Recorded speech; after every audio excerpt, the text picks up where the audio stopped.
Risk management பத்தி கேட்டிருந்தீங்க. விளக்கமா அதை பத்தி பார்ப்போம். நீங்க உங்களோட ரிஸ்க் மேனேஜ்மெண்ட் எப்படி எடுத்துக்கொள்றது என்பது முதல் உங்களோட ஸ்ட்ராட்டஜில வின் ரேட் என்னன்னு நீங்க பார்க்கணும். இப்போ எக்ஸாம்பிளுக்கு நீங்க 10 ரேட் எடுக்கீங்கன்னு வைங்களேன். 10 ரேட் எடுத்து அதுல 10மே ஸ்டாப் லாஸ் படுதுன்னு சொன்னால் உங்களுக்கு ரிஸ்க் மேனேஜ்மெண்ட் தேவையில்ல, ஒன்றும் தேவையில்ல. நீங்க ஒன்று ட்ரேடிங்கை விட்டுட்டு போயிடணும். அல்லது நல்ல வின் ரேட் இருக்கக்கூடிய ஸ்ட்ராட்டஜி என்னன்னு பார்த்து படிக்க வேணும். அடுத்தது, இப்போ உதாரணத்துக்கு நீங்க 10 ரேட் எடுத்தீங்க என்று சொல்லி சொன்னால் உங்களுக்கு அந்த 10ல 5 ப்ராஃபிட் கொடுக்குது என்று சொல்லி சொன்னா போதும். விளங்குதானே? 4 தான் ப்ராஃபிட் கொடுக்குது அப்படின்னு சொல்லி சொன்னா அதை இன்னும் எப்படி நீங்க பெட்டரா எடுக்கலாம்னு பார்க்க வேணும். சரிதானே? இப்ப இந்த இடத்துல இந்த இன்வெஸ்ட் பண்ணணும்னு மார்க் பண்ணிக்கிறது என்ன? அப்ப இந்த மாதிரி நல்லா ஒர்க் பண்ணக்கூடிய ஒரு ஸ்ட்ராட்டஜி ஒன்று உங்கள்ட்ட இருக்கா என்று சொல்லி நீங்க பார்க்கணும். அப்படி இல்லாட்டி தேடி படிக்க வேணும். அதை எடுத்துட்டு அதுக்கு பிறகு அதை நீங்க கிரிப்டோ இருந்தாலும் சரி, ஃபோரெக்ஸ் இருந்தாலும் சரி, ரிஸ்க் மேனேஜ்மெண்ட் எப்படி வர வேணும்னு சொன்னால் இப்போ உங்கள்ட்ட $1000 கேபிட்டல் வைக்கணும்னு சொல்லி சொன்னால் நீங்க 10 ரேட் எடுக்கும் போது உங்களுக்கு 5 ரேட் நார்மல் ப்ராஃபிட் கொடுக்குதுன்ற ஸ்ட்ராட்டஜி இருந்தா தான் நீங்க ரேடிங் செய்ய வேணும். அவளோட சொல்லியாச்சு தானே? ரைட். 10க்கு 5 உங்களுக்கு வின் ரேட் கொடுக்குது அப்படின்னு சொல்லி சொன்னால் நீங்க இதை 10ஆ பிரிச்சு ஒரு பங்கு ட்ரேடுக்கு போடலாம். அதாவது நீங்க இந்த ஹேபிட்ல வச்சுக்கொண்டு 10 ரேட் என்ன செய்ய போறீங்க, போட போறீங்க. இப்படி 10 ரேட் எடுத்தீங்கன்னு சொல்லிச்சுன்னா உங்களுக்கு 5 ரேட் ப்ராஃபிட் கொடுக்கும். விளங்குதானே? அப்ப முதலாவது நீங்க என்ன செய்ய போறீங்க, 10ஆ பிரிச்சு ஒரு பங்கத்தான் ஒரு ரேடுக்கு போட போறீங்க. அப்படின்னு சொல்லி சொன்னால் நீங்க என்ன செய்ய போறீங்க, ஒரு $100 தான் ஒரு ரேடுக்கு எடுக்க போறீங்க. அப்ப $100 நீங்க ரேடுக்கு எடுக்கும் போது எவ்வளவு ஸ்டாப்பர்ஸ் வைக்கிற நிறை, இதுதான் முக்கியமான விஷயம். விளங்குதானே? இந்த $100 நீங்க ரேடுக்கு போறீங்க என்றால் இப்ப சில பேர் எப்படி செய்வாங்கன்றா ஒரு சின்ன ஓட பிளாக் வருதுன்றதுனால இதுல ஒரு $10 ரிஸ்க் எடுப்பாங்க. ஓட பிளாக் கொஞ்சம் பெருசா வைத்து வேண்டா ஒரு $30 ரிஸ்க் எடுப்பாங்க.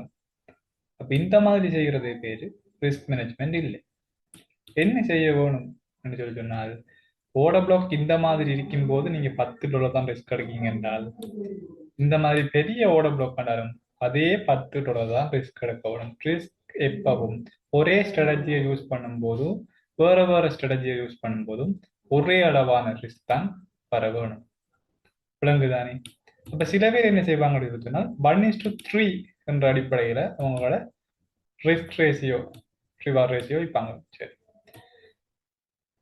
இந்த மாதிரி 1:3 வைக்கும் போது அவங்களுக்கு $10 அவங்க ரிஸ்க் எடுக்காங்க அப்படின்னு சொன்னால் டிபி ஹிட் ஆகினால் அவங்களுக்கு $30 ப்ராஃபிட் கிடைக்கும். ஸ்ரீலங்காவுக்கு 10,000 மாதிரி வரும். அப்ப $30 ஸ்ரீலங்காவுக்கு 10,000 ரூபாய் மாதிரி ப்ராஃபிட் மேக் பண்றாங்கன்றது உங்களுக்கு கொஞ்சம் பெரிய ஒரு அமௌண்ட் மாதிரி சந்தோஷமாகவும் இருக்கும். அதுவே நீங்க $30 ரிஸ்க் எடுக்கும் போது கையால போறது $30, 10,000 ரூபாய் ஸ்ரீலங்கா காசு. விலங்குதானே? அப்ப அதனால நாங்க என்ன அமௌண்ட் போடுறோம் என்றது முக்கியம் இல்லை. நாங்க எப்பவும் என்ன அமௌண்ட் போட்டாலும் அதுல இருந்து ஒரு 10%க்கு மேல ரிஸ்க் வைக்க கூடாது. நீங்க $100 எடுக்கீங்கன்னு சொன்னால் ஸ்டாப் லாஸ் போட்டா $10 இருந்து $15 போனா பரவாயில்ல. $100 போட்டு $20 $30 வச்சா ஒரு ட்ரேட்ல $20 போனா அதை நாங்க திரும்ப மேக் பண்றதுக்கு எவ்வளவு ட்ரேட் போடணும் யோசிச்சு பாருங்க. அப்ப அதால நீங்க நார்மலா குறைஞ்ச அளவு ரிஸ்க் எடுக்க தான் இப்ப என் பழக்கப்படணும். ஏன்னா ட்ரேடிங்ல அவ்வளவு ப்ராஃபிட் மேக் பண்ணக்கூடிய மாதிரி அவ்வளவு பெரிய ஆக்கள் இல்லை. சரிதானே? நாங்க அப்படி ப்ராஃபிட் மேக் பண்ண வேணும்னு சொல்லி சொன்னால் என்ன செய்யணும், அதுக்கு நிறைய எக்ஸ்பீரியன்ஸ் கெயின் பண்ணிருக்க வேணும். சரிதானே? அப்ப நீங்க என்ன செய்ய போறீங்க, எப்படி அளவுல ஓட பிளாக் வந்தாலும் 10 என்ட்ரி நீங்க எடுக்கிற நேரம் 10 என்ட்ரிக்கும் உங்களோட என்ன ரிஸ்க் $10 தான்.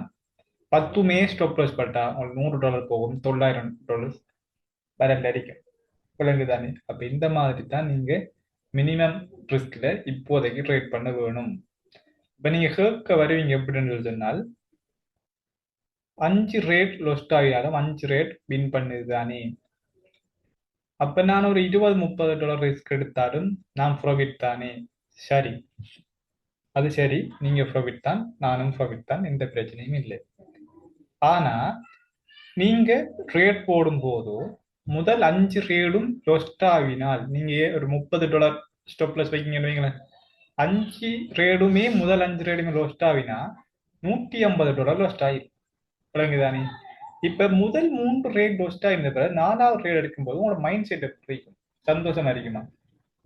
எமோஷன் ஆயிருக்கும். அட இது எப்படிதான் நாங்க ரிகவர் பண்றேன், அடுத்த ட்ரேட் எப்படி எடுக்கிறேன், இன்னும் ரிவெஞ்ச் ட்ரேடிங் உள்ள போயிருவீங்க. இதுவே உங்களை பாதிக்காத அளவுக்கு நீங்க ரிஸ்க் வச்சீங்கன்னு சொன்னா அது ஸ்டாப் லாஸ் போட்டாலும் உங்களுக்கு பரவாயில்ல. விளங்குதானே? அப்ப அதால என்னதான் அது வின் ரேட் கொடுக்குற ஒரு ஸ்ட்ராட்டஜியா இருந்தாலும் நாங்க ஸ்டேபிளா கேம்பிளிங் இல்லாம ப்ரொஃபஷனலா ட்ரேடிங் செய்யணும் என்றால் மினிமம் ரிஸ்க்ல ரேட் பண்றது மிச்சம் நல்ல. நீ ஹை ரிஸ்க் எடுப்பீங்க என்றால் முதல் ரேட் ப்ராஃபிட் பட்ட சரியான சந்தோஷம், அட்டே ஒரு ரேட் அடிச்சுட்டாண்டு. அதே மாதிரி 2-3 ரேட் அல்லது 2 ரேட் ஸ்டாப் லாஸ் பட்டா என்ன நடக்கும்?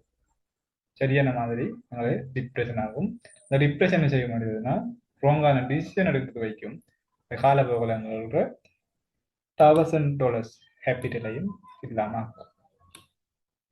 விளங்குதானே? அப்ப நீங்க உங்களோட ரிஸ்க் மேனேஜ்மெண்ட் என்ன மாதிரி செட் பண்ணணும்னு டிசைட் பண்றதுக்கு முன்னுக்கும் டிசைட் பண்ணி கொள்ளுங்க. உங்களோட வின் ரேட் என்ன மாதிரி இருக்கு. வின் ரேட் இல்லாத ஸ்ட்ராட்டஜி இருந்தா நீங்க என்ன செய்யணும்? முதலாவது ஸ்ட்ராட்டஜியை தான் கவனிக்கணும். அதுக்கப்புறமா ஓகே ஸ்ட்ராட்டஜி ஓகே என்றால் நீங்கள் இந்த மாதிரி ரிஸ்க் மேனேஜ்மெண்ட்டை ஃபாலோ பண்ணலாம். இதை ஃபாலோ பண்ணி நீங்கள் ப்ராஃபிட்டபிள் ஆகிட்டீங்கன்னா அப்புறம் போக உங்களுக்கு கூடி வரும். அதுக்கப்புறம் என்ன செய்ய வரும்?